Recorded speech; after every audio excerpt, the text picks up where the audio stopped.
Hello friends, welcome to Suggestive Education. Suggestive এডুকেশনে সকলকে স্বাগত জানাই।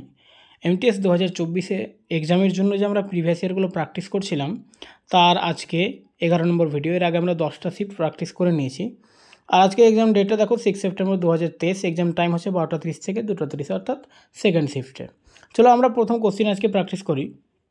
প্রথম কোশ্চিন বলছে, ভারতে অনুষ্ঠিত 2023 বিশ্ব স্কোয়াশ চ্যাম্পিয়নশিপ কে উদ্বোধন করেছিলেন? অপশান রয়েছে কে এন নেহেরু, কে পনমুদি, ইভি ভেলু, উদয়নিধি স্টালিন। তো এখানে অ্যান্সার হচ্ছে উদয়নিধি স্টালিন, অপশান ডি। ভারতে অনুষ্ঠিত 2023 বিশ্ব স্কোয়াশ চ্যাম্পিয়নশিপ উদ্বোধন করেছিলেন উদয়নিধি স্টালিন। নিম্নলিখিতগুলির মধ্যে কাকে প্রাথমিকভাবে হিন্দুস্তানি শাস্ত্রীয় সঙ্গীতের একজন ওস্তাদ হিসাবে বিবেচনা করা হয়? তো হিন্দুস্তানি শাস্ত্রীয় সঙ্গীতের ওস্তাদ হিসেবে বিবেচনা করা হয় বড়ে গুলাম আলী খানকে। ভারতে মহাওয়াত কি? মহাওয়াত হচ্ছে শীতকালে ঘূর্ণিঝড় বৃষ্টিপাত। শীত মৌসুমে ঘূর্ণিঝড় বৃষ্টিপাতকে মহাওয়াত বলা হয়। সিলেকশন ডে কার লেখা? বিক্রম শেঠ, অরবিন্দ অধিগা, চেতন ভগত, আমিষ ত্রিপাঠী। তো সিলেকশন ডে লিখেছেন অরবিন্দ অধিগা। ভারতের সংবিধানের কোন অনুচ্ছেদ গ্রাম পঞ্চায়েত সংগঠনের সাথে সম্পর্কিত? তো 40 নম্বর ধারায় গ্রাম পঞ্চায়েত গঠনের কথা বলা হয়েছে। এই 40 নম্বর ধারাটা সংবিধানে কোন পার্টে পড়লো? পার্ট 4-এ পড়লো। এই পার্ট 4-এ কী আলোচিত হয়েছে? Directive principal of state policy, অর্থাৎ ডিপিএসপি। এবং এখানে পার্ট 4-এ 36 থেকে 51 পর্যন্ত আর্টিকেলগুলোকে আলোচনা করা হয়েছে। তার মধ্যে একটি আর্টিকেল হচ্ছে 40 নম্বর, যেখানে বলা হয়েছে যে গ্রাম পঞ্চায়েত গঠন হবে। এই ডিপিএসপির মধ্যে আরেকটা আর্টিকেল খুব ইম্পর্টেন্ট রয়েছে, আর্টিকেল 44, যেটা ইউনিফর্ম সিভিল কোডের কথা বলে। ভারতী শিবাজি এবং কনক রেলে ড্যাশের সূচক, অর্থাৎ ভারতী শিবাজি এবং কনক রেলে এই দুজন ব্যক্তি কোন নৃত্যের সঙ্গে সম্পর্কিত? মণিপুরী, মোহিনীঅট্টম, কত্থক, ওড়িশি। তো কনক রেলে এবং ভারতের শিবাজি এনারা মোহিনীঅট্টম নৃত্যের সঙ্গে যুক্ত। আর মোহিনীঅট্টম নৃত্যটা কোথাকার? মোহিনীঅট্টম নৃত্যটা হচ্ছে কেরালার। কেরালায় দেখা যায়। কেরালায় আরেকটা শাস্ত্রীয় নৃত্য রয়েছে, যেটা হচ্ছে কথাকলি। আমরা অবশ্য এর আগে পড়েছি। কেরালায় দুটো শাস্ত্রীয় নৃত্য রয়েছে, একটা হচ্ছে মোহিনীঅট্টম, একটা হচ্ছে কথাকলি। কত্থক আমরা জানি ইউপির, এটা। ওড়িশি এর নামের মধ্যে বোঝা যাচ্ছে এটা ওড়িশা। মণিপুরি মণিপুরের। অক্সিডাইজড পারদের সবচেয়ে সাধারণ আকরিক কোনটি? আগ্নেয়গিরির ক্রিয়াকলাপ এবং গরম স্প্রিংসের সাথে যুক্ত দানাদার ভূত্বক বা শিরাগুলিতে ঘটে। ডাইসপার, সাইডরাইট, সিন্নাবার, করন্ডাম। তো অ্যান্সার হচ্ছে সিন্নাবার। মহিলাদের বিশ্ব বক্সিং চ্যাম্পিয়নশিপ 2023 ভারতের কোন শহরে অনুষ্ঠিত হয়েছিল? তো বিশ্ব বক্সিং চ্যাম্পিয়নশিপ 2023 এটা অনুষ্ঠিত হয়েছিল নিউ দিল্লিতে, অর্থাৎ নয়াদিল্লি। কাকে ভারতীয় বিপ্লবের জননী বলা হয়? ভারতীয় বিপ্লবের বা বিপ্লববাদের জননী বলা হয় মাদাম কামাকে। মাদাম কামা। এবং ভারতীয় বিপ্লববাদের যদি জনক বলা হয় তো এটা হবে বাসুদেব ফাটকে। কোন আণুবীক্ষণিক এককোষী সালোক সংশ্লেষণকারী জীব সমুদ্রের প্রাথমিক উৎপাদক হিসাবে পরিচিত, যে জীবগুলি জলজ খাদ্য শৃঙ্খলের ভিত্তি তৈরি করে? তো এখানে আণুবীক্ষণিক এককোষী সালোক সংশ্লেষণকারী যে জীবের বর্ণনা দেওয়া হয়েছে সেটাকে বলা হয় ফাইটোপ্ল্যাঙ্কটন।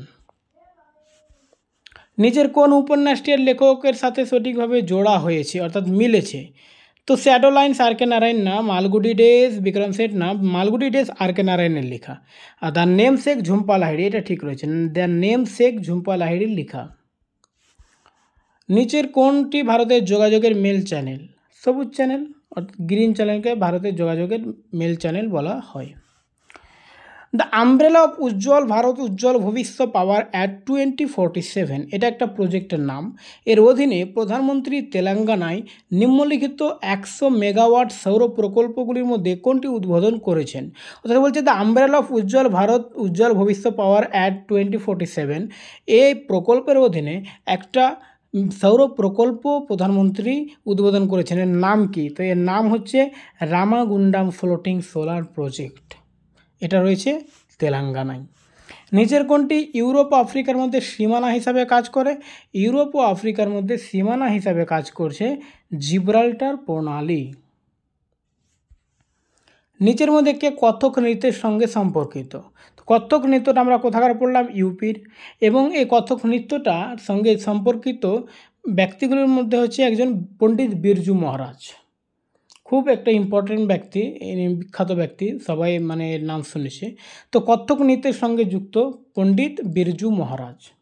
এছাড়াও রয়েছে শম্ভু মহারাজ, লচ্ছু মহারাজ, মহারাজ দিয়ে অনেকটি নাম রয়েছে, 3-4টা, যারা কত্থক নৃত্যের সঙ্গে সম্পর্কিত, অবশ্যই মনে রাখবে। আচ্ছা, কনক রেলে আমরা কোন নৃত্যের সঙ্গে পড়লাম? কনক রেলে এবং ভারতী শিবাজি এই দুজনকে আমরা কোথায় পড়লাম? মোহিনীঅট্টমে। ওকে। ভারতে ক্ষুদ্র ঋণ প্রতিষ্ঠানের অর্থাৎ MFI's প্রাথমিক উদ্দেশ্য কী? এই কোশ্চেনটা এর আগেও এসেছে। তো ক্ষুদ্র ঋণ মানে বুঝতে পারছো মাইক্রো ফাইন্যান্স, এটা ছোট ব্যবসায়ীদের দেওয়া হবে।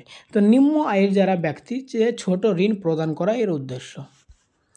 ব্যক্তিগত আয়ের ক্ষেত্রে ট্রান্সফার পেমেন্ট সম্পর্কে নিচের কোনটি সত্য? তো ব্যক্তিগত আয়ে ট্রান্সফার পেমেন্টে ব্যক্তিগত আয়ের অন্তর্ভুক্ত, ট্রান্সফার পেমেন্ট যেটা সেটা ব্যক্তিগত আয়ের অন্তর্ভুক্ত, এটাই সত্য। বাকি অপশনগুলো তো আমরা পড়ে নেব, ওটা ঠিক নেই তাই আমি পড়লাম না। নিম্নলিখিত সংস্কারকদের মধ্যে কে প্রাথমিকভাবে কলকাতায় মেয়েদের জন্য একটি স্কুল স্থাপন করেছিলেন? তো কলকাতায় মেয়েদের জন্য স্কুল স্থাপন করেছিলেন ঈশ্বরচন্দ্র বিদ্যাসাগর। ভারহুত স্তূপ নিচের কোন রাজ্যে অবস্থিত? ভারহুত স্তূপ নিচে মধ্যপ্রদেশে অবস্থিত। ভারহুত স্তূপ মধ্যপ্রদেশে অবস্থিত। আচ্ছা, মধ্যপ্রদেশে একটা বিখ্যাত গুহা রয়েছে, যেটা মানে অনেক পেন্টিং পাওয়া যায়, আদিম যুগের, প্রাচীন যুগের পেন্টিং পাওয়া যায়, সেটা অনেকবার পরীক্ষায় এসেছে। সেই গুহাটার নাম হচ্ছে ভীমবেটকা। ভীমবেটকা। সমস্ত জৈন উৎসবগুলির মধ্যে সবচেয়ে বিখ্যাত মহামস্তকাভিষেক প্রতি 12 বছর অন্তর কর্ণাটকের ড্যাশে দিগম্বরা পবিত্র কমপ্লেক্সে করা হয়। তো অ্যান্সার হচ্ছে শ্রাবণ বেলাগোলা। খুব একটা বিখ্যাত উৎসব, যেটা 12 বছর অন্তর করা হয়। কোথায়? কর্ণাটকে, শ্রাবণ বেলাগোলা। ভুটানে কোন ধর্মের অনুসারীদের সংখ্যা সর্বাধিক? ভুটানে বৌদ্ধদের সংখ্যা সর্বাধিক। মাধবপুর মেলা ড্যাশে অনুষ্ঠিত হয়? মাধবপুর মেলা পোরবন্দরে অনুষ্ঠিত হয়। ভারতীয় মহিলা হকি দলের প্রাক্তন অধিনায়ক ড্যাশ ভারতীয় খেলাধুলায় অবদান এবং খেলোয়াড়দের অনুপ্রেরণামূলক প্রজন্মের জন্য BBC লাইফ টাইম অ্যাচিভমেন্ট পুরস্কারে ভূষিত হয়েছেন। তো ভারতীয় মহিলা হকি দলের প্রাক্তন অধিনায়ক প্রীতম সিওয়াচের কথা বলা হয়েছে এখানে। নিম্নলিখিতগুলির মধ্যে কে একজন ভারতনাট্যম এবং কথাকলি নৃত্যশিল্পী? তো মৃণালিনী সারাভাই, ইনি ভারতনাট্যমের সঙ্গে যুক্ত এবং কথাকলির সঙ্গেও যুক্ত। ভারতের সংবিধানের কোন অনুচ্ছেদ মৌলিক অধিকার প্রয়োগের জন্য সুপ্রিম কোর্টে যাওয়ার অধিকারের নিশ্চয়তা দেয়? তো সুপ্রিম কোর্টে যাওয়ার অধিকারের নিশ্চয়তা দেয় আর্টিকেল 32, ধারা 32। ওকে।